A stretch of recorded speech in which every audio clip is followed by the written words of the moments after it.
Why the Democrats brag about a Liz or Dick Cheney endorsement is beyond me and even beyond Jon Stewart, because Tim Walz got called out to his face about it, and my God, did he look uncomfortable. The Cheney thing,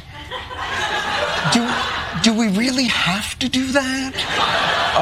Look, it goes broader than that. Look, Bernie Sanders, Dick Cheney, Taylor Swift. No. The shooting? No, you can't just mix his name in a pool of those people. That's like saying, well, I got the endorsement of Matt Walsh, Candace Owens, Charlie Kirk, Kim Jong-un, Ben Shapiro. No one is going to excuse that. That's exactly what Tim Walz sounds. If he would have done a little research on Dick Cheney, he would have found out that not only did he choose himself to be vice president, but after he was CEO of the oil company Halliburton that gave oil parts to our enemies, when he became vice president, he magically gave that company contracts to the subsidiaries of it, Halliburton, therefore profiting heavily off the Iraq war. So you don't want warmongers like Dick Cheney to endorse you, but it's very fitting for Walz and Harris. So that's why I'm not complaining. No. Having the Cheneys on board? Nah, you can't Dick Cheney or Taylor Swift. No.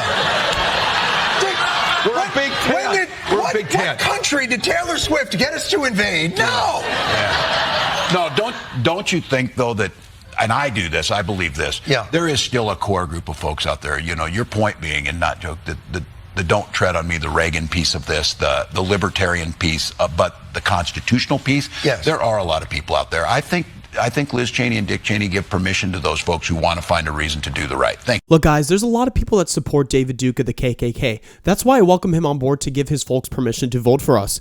That's what he sounds like. Speaking of sounding like a total dweeb, here we have Tim Walz nodding about putting tampons in male restrooms and allowing men to invade women's sports. Is the concern that they have that a Harris-Walz, team would be too liberal, or do they point to, in Minnesota, you allowed tampons in different bathrooms and trans people were allowed to play sports, and oh my God, we're all going to be communists? Like, what are they to them being able to place that? Well, for a lot of them, they've never crossed over that line. I mean, it really is, and you can say it about Liz Cheney and Dick Cheney and some of those. Yeah, we haven't crossed over that line because that was a line that shouldn't have been crossed. Years ago, I wouldn't even think that was in the realm of possibility anyways. The kinds of people that support men invading women's sports are people that haven't played sports, were probably isolated from their peers and want to act like they're being inclusive now to make it themselves feel better.